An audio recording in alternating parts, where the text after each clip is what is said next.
estuviste 5 días, si no recuerdo mal, 5 días secuestrado por las fuerzas de Israel. Cuéntanos un poco tu experiencia en esos días, tu experiencia en la flotilla. Bueno, pues fue una experiencia que me cuesta todavía procesarla en muchos sentidos. Hablamos ya hace 6 meses. 6 meses, un poquito más. Y fue, desde luego, yo creo que la experiencia que desde un punto de vista profesional yo me he sentido más útil y realizado porque sabía que lo que estaba escribiendo tenía impacto. Quise ir allí como periodista y me reivindiqué como periodista porque yo creo que ese perfil era necesario. Yo creo que la flotilla ha tenido una cosa que ha sido fundamental, que ha sido que ha reinventado los modelos de solidaridad. Los movimientos de solidaridad tienden a estar envejecidos, replicar la dinámica de manifestación, pegada de panfletos, que es muy importante, pero la flotilla mostraba cómo nuevas herramientas de solidaridad eran posibles. Y cómo se articula la solidaridad internacional buscando agudizar las contradicciones, porque la flotilla sabía que hasta cierto punto era muy difícil llegar, era prácticamente imposible, pero se buscaba agudizar la contradicción, señalar y poner contra el espejo a los gobiernos occidentales y ver cómo estaban maltratando a sus propios ciudadanos y era hasta cierto punto poner el cuerpo, porque éramos conscientes. Claro. Yo no esperaba el nivel de violencia que vivimos, la verdad. Nadie lo esperaba. Habíamos visto deportaciones rápidas que llevaban a que, bueno, pues estabas un día o dos y te sacaban y nosotros vimos como había una violencia clara. De hecho, yo cuando me identifico como periodista es cuando a mí me golpean más todavía en las costillas y demás. A mí, de hecho, pensaban que yo era árabe al principio, me hablaban en árabe, yo no respondí. Luego ya cuando vieron que era periodista y español, fue más violento. Yo creo que la flotilla me dio muchas lecturas y muchas enseñanzas, pero sobre todo yo creo que tuvo esa virtud de que transgredía los marcos de solidaridad. El desborde que se generó en Europa, yo no éramos conscientes, y luego cuando vinimos y vimos todo fue emocionante, fue emotivo. Y yo creo que la flotilla tiene que servir para hablar y explicar que todo lo que contemos ahora, que te puedo contar y fue interesante, no es nada en comparación con los 10.000 presos palestinos que están allí. Y eso es lo fundamental y la flotilla tiene que servir en tanto en cuanto pongan el foco a Gaza. Entonces, quiero hacer esa cuña para hablar de los 10.000 presos que están allí, porque luego es verdad que sí que nosotros sufrimos todo eso, pero el foco fundamental tiene que estar en ellos. Sí, total. Por supuesto, pero claro, como tú bien dices, explicar qué sufristeis vosotras durante esos 5 días también muestra la crueldad con la que trata a seres humanos desde ese estado, desde ese ejército. Sí, pone de manifiesto la muerte del orden internacional y pone de manifiesto la crisis absoluta en la que estamos ahora mismo, porque era una misión civil. O sea, nosotros teníamos hasta los cuchillos de cocina con los que cortábamos la carne cuando creíamos que nos iban a intervenir. Digo, que no monten un relato, que nosotros somos gente agresiva. Que habéis cogido el cuchillo y lo habéis tenido, claro, ¿no? Lo tiramos. Yo tiré el trípode de mi cámara. No me acuerdo de discutir. Para que no te dijeran que era con el capitán, que era un arma arrojadiza. Tiramos todo. Tuvimos una falsa intercepción, entonces el último ya comimos con las manos ya. Entonces, eso fue así. Pero nosotros vemos una misión civil navegando por aguas internacionales que no entraba en aguas de Israel, porque Gaza sigue siendo internacionalmente reconocida como parte de Palestina. Es decir, entrábamos en aguas gazatíes y ahí el Estado español tenía una responsabilidad clave. Ahora ¿La intervención fue en internacionales o ya estabais en aguas en aguas internacionales todavía? Sí. Hubo algunos que yo creo que sí que se llegaron a meter en lo que era la zona económica exclusiva y tal, pero quiero decir, entrábamos a través de Gaza, es decir, en ningún momento pasábamos por aguas israelíes. Si tú tomas por válido el mapa de Israel y todo, no entrábamos en ningún momento por ello. Y además, España había reconocido plenamente al Estado de Palestina. Entonces tienes barcos bajo tu bandera, porque yo navegaba bajo un barco de bandera español, un ciudadano español en una misión civil desarmada, apoyada por organizaciones no gubernamentales y por Naciones Unidas, porque la relatora Francesca Albanese dejó claro que era una misión legítima, que está navegando por aguas internacionales hacia un estado que tú reconoces. Y por tanto reconoces sus aguas y reconoces su soberanía en esas aguas. Y dejas que se practique un secuestro y mandas una corbeta hasta 150 millas. Ya se nos ha olvidado, pero es que el gobierno español mandó una corbeta para que al final nos interceptasen y se quedasen mirándolo. Entonces fue una situación dura, muy emocionante, porque nosotros veíamos que lo que estaba pasando estaba teniendo un impacto enorme en Gaza, porque nos lo estaba diciendo la gente, oye, hay unos ánimos, la tensión está enorme. Leíamos la prensa israelí, veíamos que había nerviosismo en la prensa israelí y veíamos las movilizaciones que estaban teniendo lugar en España y eso era, wow, impresionante, ¿no? La Vuelta a España, yo que iba con gente de la CUP y tal, no sé qué, yo me acuerdo que empezó bueno, yo creo que empezó en País Vasco, pero luego en Barcelona, y yo decía, bueno, yo creo que va a ser en todo el estado, ¿no? Yo que soy de Salamanca, pues me salió la vena charra y en Salamanca hubo, me salió en Madrid, en todos los lados, entonces veíamos que estaba creciendo, y yo creo que al final saca la lección de que si había que poner el cuerpo para hacerlo, pues merecía la pena. No todo el mundo puede, por sus condiciones personales, por su trabajo, por lo que sea, pero los que podíamos yo creo que teníamos que hacerlo. Y claro, eso muestra el fracaso, es decir, a nosotros nos llegan, nos secuestran, nos incomunican, yo en ningún momento tengo acceso a hablar con mi abogado, con la asistencia consular. En ningún momento. O sea, os incomunican, quiere decir, cada uno en una celda... Nosotros lo primero que intentamos es comunicar llegamos al puerto y en el puerto ya... bueno, yo tengo un desgarro en la oreja porque de hecho me arrancan el pendiente de cuajo. Este de aquí. Entonces, desde el principio nosotros pedimos tener asistencia consular y nos la niegan en el puerto. Allí nos desnudan, trato vejatorio. Yo me acuerdo que ya viendo que a mucha gente la estaban desnudando, la estaban tocando, la estaban haciendo tal, yo me quité los calzoncillos antes de que lo hagas tú, me lo hago yo. Ya.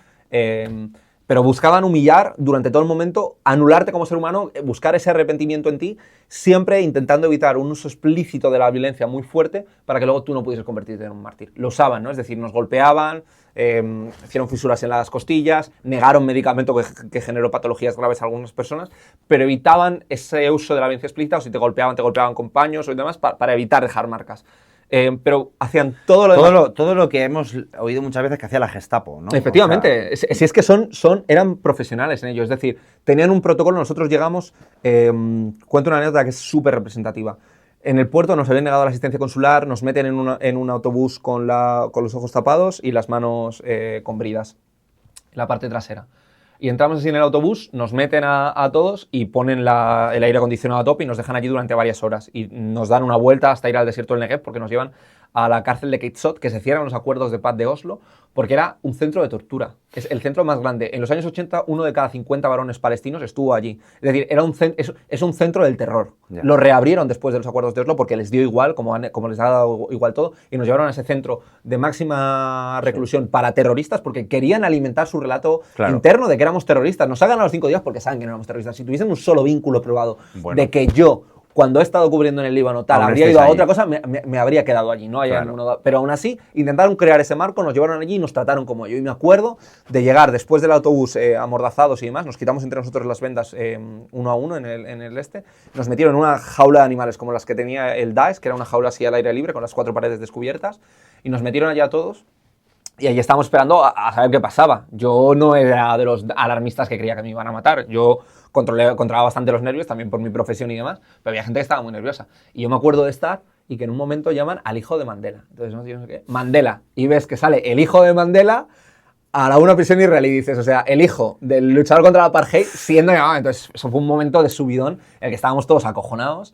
Muy nerviosos, nos estábamos quitando las brillas entre nosotros y me acuerdo que pudimos aplaudir, nos abrazábamos antes de salir y ibas con ese ánimo. Luego llegas a la cárcel y fueron 4 días, porque el primer día lo pasamos entre el puerto y la detención en el barco, muy jodidos, es decir, había privación del sueño, entraban en las celdas para cambiarnos y que no pudiésemos organizarnos. Los que éramos más cabecillas o llevábamos un poco más la voz cantante, porque hubo un punto en el que vi que no nos iban a matar.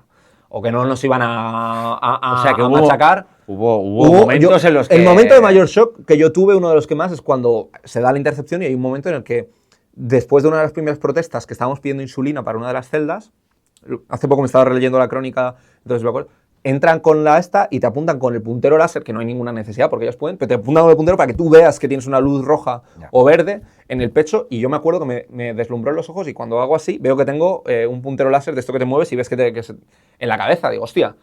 Y eso lo hacían simplemente para amedrentar. Ya cuando lo hacen la tercera vez, lo relativizas, ¿no? Pero ellos entraban con esa intención, apuntándonos con las armas de fuego, con los perros, nos cambiaban de celdas, nos daban comida en mal estado, que lo sabíamos porque la fecha de cocida estaba puesta ahí, o sea, eran huevos pasados. El único día que nos dieron comida, curioso, ¿no? Toda esa tortura y toda esa lógica psicológica era el sábado, que para ellos era el día sagrado, el resto de días no era nada. Y el viernes, que es el día sagrado para los musulmanes, dieron una ración de comida pírrica. Me interesa también, perdona, sí. por meterlo, por sí.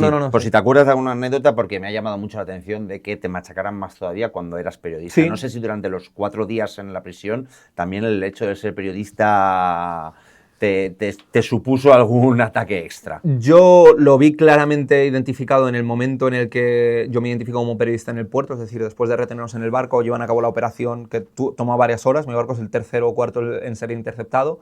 nos tienen apuntando durante varias horas hasta que llegamos al puerto, allí nos desembarcan y nos inmovilizan de manera muy violenta. Y cuando nos identificamos y yo muestro mi equipo, porque yo tenía parte de mi equipo todavía conmigo, tenía una libreta con papel y boli para apuntar hasta lo que se pudiese, inocente de mí, digo, bueno, todavía igual me lo devuelven. Tenían los micrófonos, tal y cual, y me preguntan, ¿qué es esto? Bueno, yo saco un micrófono inalámbrico, el conector que le pones, ¿no?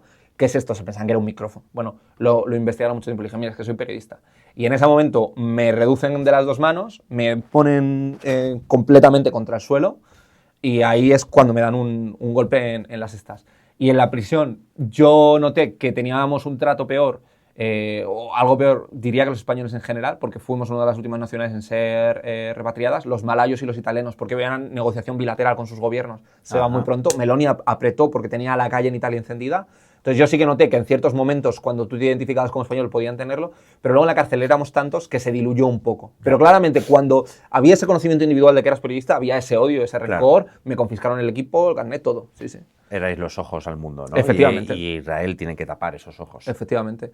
Y yo creo que al final yo lo quería reivindicar. Más allá de que yo moralmente estuviese de acuerdo con la flotilla, yo iba como periodista porque había una necesidad de definir. Los periodistas son un objetivo militar prioritario. Es decir, se han matado decenas, cientos de profesionales de la información. Dice, te encuentras algunos rankings de algunas organizaciones periodísticas que dicen, no, bueno, no es periodista porque, claro, como puedes estudiar el grado de periodismo y sacarte el máster y ejercer libremente en Gaza, pues es la gente que está reportando y tal, profesionales de la información que está reportando cientos, ya hemos perdido la cuenta de ellos. Son un objetivo militar prioritario porque este es el primer conflicto del siglo XXI moderno en el que no pueden entrar ni observadores internacionales ni prensa independiente a reportar lo que está ocurriendo en Gaza. Entonces, ellos son los ojos y hacía falta hacer un ejercicio de solidaridad dentro del mundo del periodismo para ir allí. Claro, yo tampoco le voy a pedir a todo el mundo que se suba en el barco con esas consecuencias, pero hacía falta esa presión.